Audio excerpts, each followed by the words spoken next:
हरिओम हरे कृष्ण।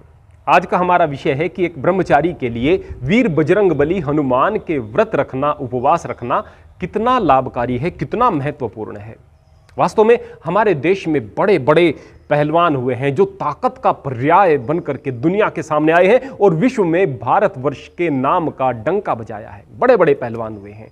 पहलवान की ताकत, विशेष रूप से उस पहलवान की ताकत जिसने कच्ची मिट्टी पर व्यायाम करके शरीर को बनाया है, कुश्ती करके, कसरत करके शरीर को बनाया है, उसका दुनिया में कोई जवाब नहीं होता। जो देसी व्यायाम होता है और जो शरीर को बेहतर बनाने के लिए व्यायाम होता है, वह बॉडी बिल्डर जो व्यायाम करते हैं उससे बिल्कुल भिन्न होता है और शरीर के लिए लाभकारी होता है। ऐसा नहीं कि हम जिम से मना कर रहे हैं, लेकिन जिम में यदि आप अपने मसल्स को बाहर निकालने के लिए, अपनी नसों को बाहर चमकाने के लिए मेहनत कर रहे हैं, तो वास्तव में आप शरीर के साथ में बहुत ज्यादती कर रहे हैं। आपको यह समझना पड़ेगा इससे पहले कि हम अपने विषय पर कुछ प्रकाश डालें कि यदि आप बहुत व्यायाम कर रहे हैं, मतलब आप डंबल उठा रहे हैं, बहुत सारे वजन को लेकर डंबल उठा रहे हैं, तो आपकी मांसपेशियों के रेशे टूट रहे हैं।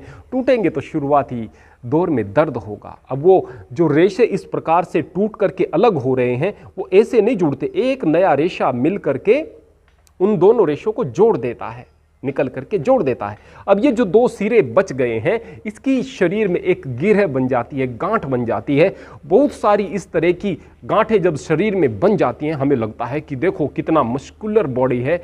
वास्तव में इसमें बहुत सारी दिक्कतें होती हैं जो कि बुढ़ापे में पता चलता है। हार्मोन्स में दिक्कतें आ जाती हैं, कई प्रकार की इनफर्टिलिटी जैसी समस्याएं सामने आने लगती हैं। लेकिन जब एक ब्रह्मचारी कसरत करता है, कच्ची मिट्टी में जोर आजमाइश करता है, बेहतर तरीके से व्यायाम करता है, तो एक सुंदर शरीर का मालिक बनता है और उसे इस बात की परवाह नहीं कि नसें बाहर चमक रही हैं या कितनी मसल्स दिख रही हैं। बस फिट शरीर है, सुंदर शरीर है, तेजस्वी चेहरा है और ब्रह्मचर्य का तेज उसके चेहरे पर चमक रहा है, इतना पर्याप्त हुआ करता है। और ये सारी की सारी चीजें पहले हमारे अखाड़े के पहलवानों के अंदर देखने को मिलती रही हैं। आज भी जो हमारे अखाड़े के गांव के पहलवान हुआ करते हैं, कोई बॉडी बिल्डर उनका हाथ नहीं पकड़ सकता है। कारण क्या है? उन बॉडी बिल्डर्स को भी पता है कि तुम्हारा स्टेमिना क्या है और इनका स्टेमिना क्या है। कारण क्या है? वहां दो कारण हो जाते हैं। सबसे पहला ब्रह्मचर्य की शक्ति, दूसरा वहां पर वो ताकत के लिए, स्टेमिना के लिए काम कर रहे हैं, न कि प्रदर्शन के लिए काम कर रहे हैं। और एक महत्वपूर्ण बात होती है, वह यह है कि एक पहलवान बड़ी श्रद्धा के साथ में, अपने शरीर के साथ में, अपनी पूजा पद्धति के साथ में जुड़ा हुआ होता है। अक्सर हनुमान के भक्त पाए जाते हैं। इस बात को समझने के लिए हमें यह भी समझना पड़ेगा कि ब्रह्मचर्य के तीन प्रमुख आधार होते हैं। पहले स्थान पर संयम, दूसरे स्थान पर विनम्रता और तीसरे स्थान पर उपवास। संयम अर्थात यदि आप भोजन कर रहे हैं और भोजन पर आपका संयम नहीं है, तो कहां के ब्रह्मचारी? क्योंकि यदि भोजन पर ही संयम नहीं है तो कामेंद्री पर कहां से संयम कर पाओगे? भाई, कामेंद्री पर संयम करना बड़ा मुश्किल होता है।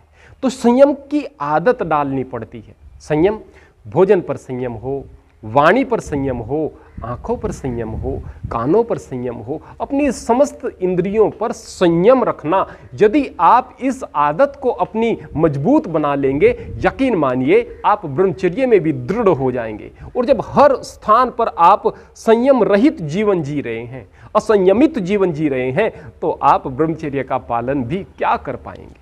बड़ा मुश्किल हो जाएगा। दृढ़ता से यदि पालन करेंगे भी तो टूट जाएगा। तो संयम ब्रह्मचर्य की प्राथमिक आवश्यकता है। दूसरे स्थान पर विनम्रता।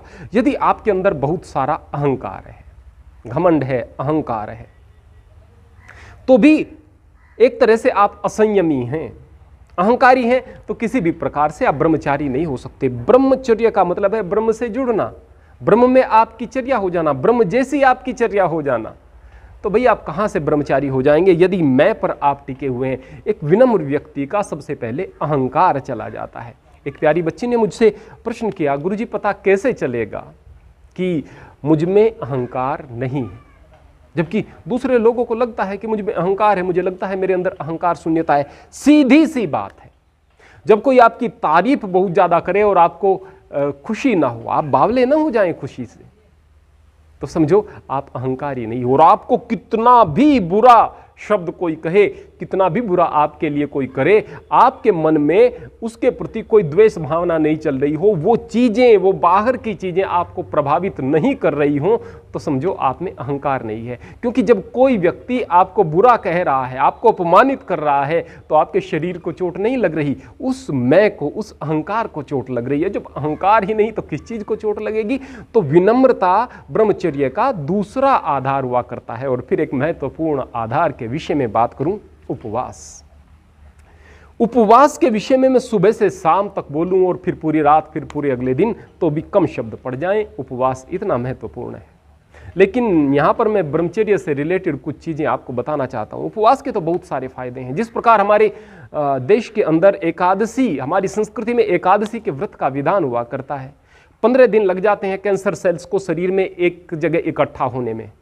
अब 15 दिन में आपने उपवास रख लिया। कैंसर सेल्स की विशेषता यह होती है, वो बहुत खाते हैं, बहुत खाते हैं, बहुत खाते हैं, बहुत चीजें आपकी ग्रहण करते हैं, बहुत सारी ऊर्जा को खा जाते हैं। अगर उन्हें ऊर्जा नहीं मिलेगी, वो भोजन नहीं मिलेगा, तो जाहिर सी बात है वो मरने लगते हैं। तो एक दिन के उपवास में आपने उन संगठित होते हुए जो कैंसर सेल्स थे, उस उपवास के द्वारा उन्हें जलाकर भस्म कर दिया, उनको फिर आपने विकेंद्रीकृत कर दिया है। तो जाहिर सी बात है आप कैंसर जैसी बीमारी से बच रहे हैं। केवल कैंसर नहीं, पता नहीं कितनी बीमारी से बच रहे हैं। सारा दिन पेट की गंदगी बनाई हुई है, शरीर की गंदगी बनाई हुई है, फ्री रेडिकल्स बहुत सारे जमा हो रहे हैं, भोजन कर रहे हैं, भोजन के बाद बहुत सारे अपशिष्ट और अवशेष बचते हैं, वो आपके शरीर में जो है बीमारी पैदा करते हैं। वो सारी की सारी चीज़ों से शरीर जो है पूर्ण रूपेण स्वच्छ होने लगता है। यदि आप एकादशी का व्रत कर रहे हैं और यदि आप सप्ताह में व्रत रख रहे हैं तो बहुत अच्छी बात है, उपवास रख रहे हैं बहुत अच्छी बात है। तो उपवास के अनेकानेक लाभ हैं। आप सही प्रकार से अपने पाचन को कार्य करने के लिए तैयार कर रहे होते हैं उपवास रख के। तो एक ब्रह्मचारी को ऊर्जा की आवश्यकता है, स्वस्थ शरीर की आवश्यकता है, उसके लिए अच्छे पाचन की आवश्यकता है।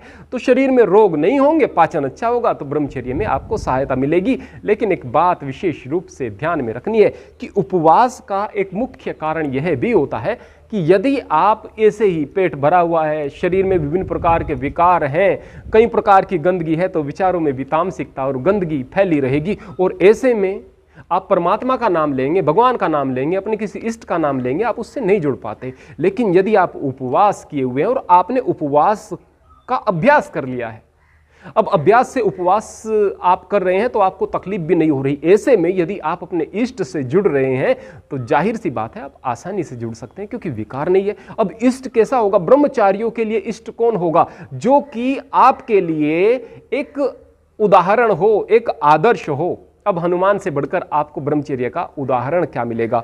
आज तक भारत की भूमि पर जो भी महापुरुष हुए हैं, देवता हुए हैं, उनमें अगर सबसे ज्यादा शक्तिशाली देवों के विषय में बात करें तो उनमें से वीर हनुमान का नाम आएगा। वीर हनुमान जो कि ताकत का पर्याय है, जाहिर सी बात है वो ब्रह्मचर्य का पर्याय भी है। ब्रह्मचर्य की वजह से उनके अंदर शक्ति है, ताकत है, बजरंगबली वह हैं। तो इतने कठोर ब्रह्मचर्य का यदि आप अपने सामने उदाहरण रख करके व्रत उपवास रख रहे हैं तो निश्चित तौर पर आप लोग ब्रह्मचर्य की तरफ आगे बढ़ रहे हैं। अब कहेंगे कि भाई हमारी संस्कृति में तो हनुमान जी को नहीं मानते, हम तो दूसरे किसी मत के मानने वाले हैं। तो भाई आपके यहाँ भी कोई उदाहरण होगा, उसको उदाहरण मान करके आप व्रत रख सकते हैं। बोले कि हमारी संस्कृति में तो व्रत का विधान नहीं है। अरे भाई विधान नहीं है ऐसा भी तो नहीं कहा गया कि नहीं रख सकते।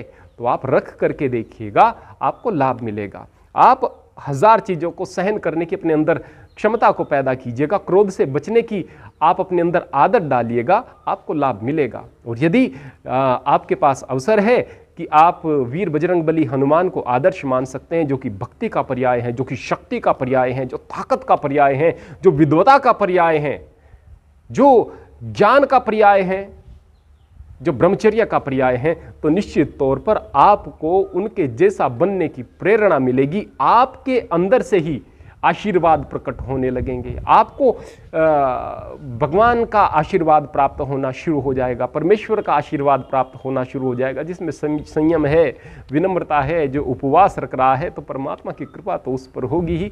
निश्चित तौर पर आप ब्रह्मचर्य में बहुत आगे बढ़ोगे। आप सबके लिए बहुत सारी शुभकामनाएं, परमात्मा की कृपा आप सब पर बनी रहे, जीवन में आप खूब आगे बढ़ो, खूब तरक्की करो। हरि ओम, हरे कृष्ण।